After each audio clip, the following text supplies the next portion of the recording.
अस्सलाम वालेकुम नाजरीन, मैं हूं ज़ैन सिद्दीकी। चैनल नाजरीन 8 फरवरी को पूरे मुल्क में इंतखाबात होने वाले हैं और तमाम जमातें जो है वो कैंपेन चला रही हैं, तैयारियां कर रही हैं इलेक्शन की और लोगों के पास जा रही हैं और कह रही हैं कि वो सबसे बड़ी हमदर्द जमात है पाकिस्तान के लिए, पाकिस्तान के लोगों के लिए, और वो इस मुल्क की तरक्की चाहती हैं। 76 साल में ये तरक्की हमें देखने को नहीं मिली। इससे पहले कि मैं अपनी बात को आगे बढ़ाऊं, आपसे दरख्वास्त करूंगा रंगीनों को सब्सक्राइब कीजिए, वीडियो को लाइक कीजिए। और इसी के साथ मैं कराची के हवाले से आपसे ख़ास तौर पर बात करना चाहता हूं। कराची में MQM, Jamaat Islami, peoples party और PTI इस वक्त जो है वो मैदान में है, लेकिन इनके साथ साथ छोटी जमातें भी जो हैं वो इलेक्शन में हिस्सा ले रही हैं। छोटी जमातों में तहरीक लब्बैक है, सुन्नी तहरीक है और इसी तरह की दीगर जमातें भी हैं जो इलेक्शन में हिस्सा ले रही हैं। अगर हम बात करें इस वक्त MQM की क्या पोजीशन है, तो MQM पाकिस्तान जो है वो इस वक्त जो है कराची के मुख्तलिफ हलकों से जो है वो सीट एडजस्टमेंट कर चुकी है नून लीग के साथ जो है, और वो खुद भी जो है मुख्तलिफ हलकों से इलेक्शन लड़ रहे हैं। और अभी जो है उन्होंने चंद सीटों पर जो है GDA से भी सीट एडजस्टमेंट की है। इस वक्त जो है MQM की पोजीशन ये है, जबकि पीपल्स पार्टी भी मैदान में और PTI ने भी कराची से अपने कैंडिडेट्स खड़े किए हैं जो इलेक्शन में हिस्सा लेंगे। कुछ जमात इस्लामी ने भी तमाम हलकों से अपने उम्मीदवार खड़े किए हैं और पीपल्स पार्टी भी इसी तरह मैदान में है। हर जमात ये दावे कर रही है और कोशिश कर रही है कि उनकी पार्टी जो है नंबर 1 हो, ज़्यादा सीटें ले और वो सिंध हुकूमत में अपना जो है वो हिस्सा शामिल करे। 2018 के इंतखाबात में जो है ज़्यादातर जो सीटें थी, यानी 14 सीटें वो PTI ने ली थी, और उसके बाद जो है ज़्यादातर जो है सूबाई असम्बली की सीटें भी जो है वो PTI के पास थी। दूसरे नंबर पर MQM थी। ये सूरत हाल तो 2018 की हो गई, लेकिन इस वक्त जो है वो सिनेरियो चेंज है और बहुत ही ज़्यादा लोगों के अंदर मायूसी है, क्योंकि कहा जा रहा है कि 15 साल पीपल्स पार्टी ने सिंध पर हुकूमत की है, कराची के अंदर कोई काम नहीं हुआ। जहाँ पर पानी का मसला, बिजली का मसला, गैस का मसला और जो है लोड शेडिंग के मसाइल, ये सारे तो वो मसाइल हैं जो हैं ही हैं।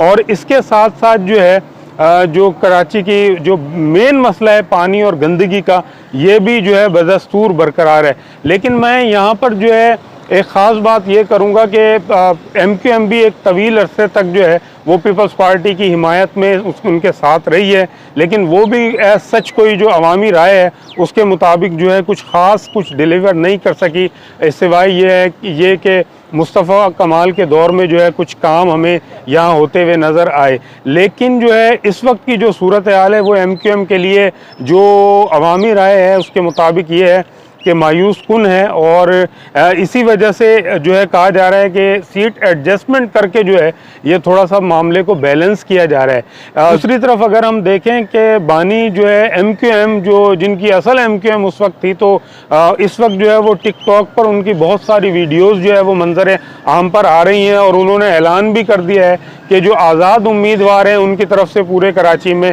खड़े किए गए हैं। MQM के सियासी मुखालफिन की जानिब से कहा जा रहा था कि अगर बानी MQM ने कोई बाइकाट का ऐलान किया आम इंतखाबात 2024 के लिए, तो यकीनी तौर पर उनकी पोजीशन जो है वो मुस्तहकम होगी और जो है MQM जो है वो ज़मी बोस हो जाएगी। लेकिन सूरत हाल कुछ मुख्तलिफ होते हुए दिखाई दे रही है। शहर के मुख्तलिफ इलाकों से बानी MQM ने जो है अपने आज़ाद उम्मीदवार खड़े किए हैं, जिसका उन्होंने अलग ऐलान जो है वो टिकटॉक के ज़रिए जो है ये बात बावर कराई है और बताया है कि उन्होंने आज़ाद उम्मीदवार खड़े किए हैं। जबकि उन्होंने ये भी कहा है कि जो बहादराबाद वाले हैं वो गद्दार हैं और उन्होंने जो है महाजिर कौम के साथ गद्दारी की है। एक मरतबा फिर महाजिर सियासत हो रही है और महाजिरों का नाम लिया जा रहा है इस सियासत के लिए जो कराची के लिए माजी में की जाती रही है। लेकिन इस महाजिर सियासत के नतीजे में तमाम जो है ज़ी शऊर और यहाँ पर रहने वाले इस बात को बखूबी जानते हैं कि महाजिरों को क्या हासिल हुआ है। ना नौजवानों के पास मुलाजमतें हैं, ना रोज़गार है, ना ही जो है यहाँ के मसाइल हल हुए हैं। अगर कराची की हम बात करें तो कराची के गली महल्ले, अगर हम बल्दिया टाउन की बात करें, सुरजानी की बात करें, या हम जो है कोरंगी के मुख्तलिफ इलाकों की बात करें या हम जो है औरंगी की बात करें, तो अगर हम उन गलियों का, उन जो है बाज़ारों का जाकर मुआयना करें तो हमें बहुत ही ज़्यादा मायूसी होगी कि 76 साल से मुख्तलिफ सियासी जमातें और मुख्तलिफ हुकूमतें जो है वो आती रही हैं, लेकिन किसी ने भी इस कराची के लिए वो काम नहीं किए जो इसकी हालत को तब्दील करने के लिए होने चाहिए। गलियों के अंदर सड़कों का इंफ्रास्ट्रक्चर नहीं है, पीने का पानी जो है लोग टैंकर के ज़रिए जो है वो ख़रीद के पी रहे हैं। 6000 और 7000 का जो है वो 2000 गैलन पानी ख़रीद कर जो है लोग पीते हैं। पिछले दिनों बिलावल भुट्टो ने भी कहा था कि जी क्लिफ्टन में उनके पास जो है वो टैंकर आते हैं, वो वहाँ पे शायद मुफ्त टैंकर आते हों, लेकिन आम लोग जो है वो इस वक्त ख़रीद कर पानी पी रहे हैं। और कहा जा रहा है कि K4 मंसूबा जो पानी का बहुत ही ज़्यादा अहम मंसूबा है, अगर वो बन जाए तो कराची में पानी का मसला बहुत बड़ी हद तक जो है वो ख़त्म हो सकता है। लेकिन उस मंसूबे पर भी जो है काम नहीं किया जा रहा, और कहा जा रहा है कि जी उसकी फिजिबिलिटी बन गई है और उस पर जो है इतना अरब का खर्चा होगा, लेकिन उस पर जो है वो कोई काम होता दिखाई नहीं दे रहा। लेकिन जो लोग हैं यहाँ पर बड़ी ही मायूस और परेशान कुन ज़िंदगी गुजार रहे हैं। घरों के बाहर कचरा दान रख दिए गए हैं, जो आजकल कचरा उठाया जा रहा है चूँकि सिटी गवर्नमेंट आ गई है, लेकिन बेतरतीब वहाँ पे रखे होते हैं। कई कई दिन जो है कचरा नहीं उठता। बहुत सारे इलाकों में जाएं तो गंदगी, गलाजतें आपको नज़र आएंगी।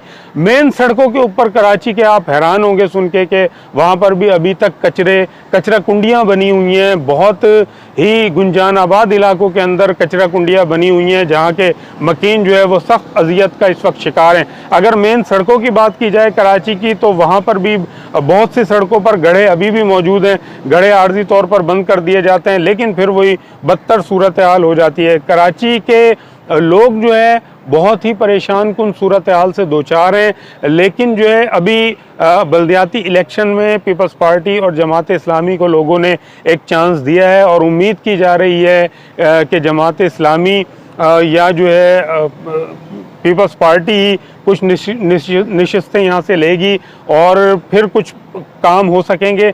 लेकिन जो है पीपल्स पार्टी के सियासी मुखालफिन, जैसा कि मैंने पहले भी बताया, हमेशा जो है तनकीद करते हैं और पीपल्स पार्टी की तरफ से काम ना होने की भी बातें की जाती हैं। इस वक्त जो सूरत हाल है उसकी तमाम जिम्मेदार वही सियासी जमातें हैं जो इक़्तिदार में रहती हैं और जो काम नहीं करती, लेकिन फिर भी वो ये दावा करती हैं कि वो जो है इक़्तिदार में आके लोगों के मसाइल हल करेंगी।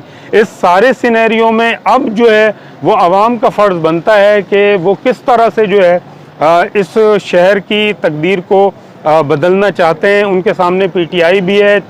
14 नशिस्तों के साथ 2018 में PTI ने कराची के लिए कुछ नहीं किया। MQM जो है 15 साल सिंध हुकूमत के साथ रही और 35 साल इस कराची पर MQM ने राज किया है, तो कोई काम हमें सिवाय मुस्तफ़ा कमाल के दौर के और कोई नज़र नहीं आता। नौजवानों के लिए रोज़गार नहीं है, कोई ऐसी एक्टिविटी मस्बत नहीं है नौजवानों के लिए कि वो आगे आएँ और अपना नाम रोशन कर सकें।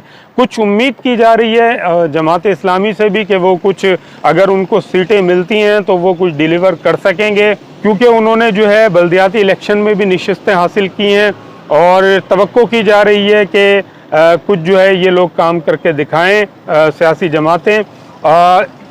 ये सारी सूरत हाल है और हम इस प्लेटफॉर्म से तमाम जो लोग हैं, जो वीडियो देखने वाले हैं, जो अवाम है, उनसे दरख्वास्त करेंगे कि वोट जो है वो एक अमानत होता है और इस अमानत का इस्तेमाल जो है ये अल्लाह की अमानत है। इस अमानत का इस्तेमाल बहुत ही एहतियात से कीजिए। अपने इर्द गिर्द ऐसे अफराद को देखिए जो नेक हैं, दयानतदार हैं, अमानतदार हैं और जिनकी नेक नामी जो है वो चर्चे हैं, उन्हीं को वोट दीजिए जो आपके मसाइल को हल कर सकें और हल करने की अहलियत रखते हैं।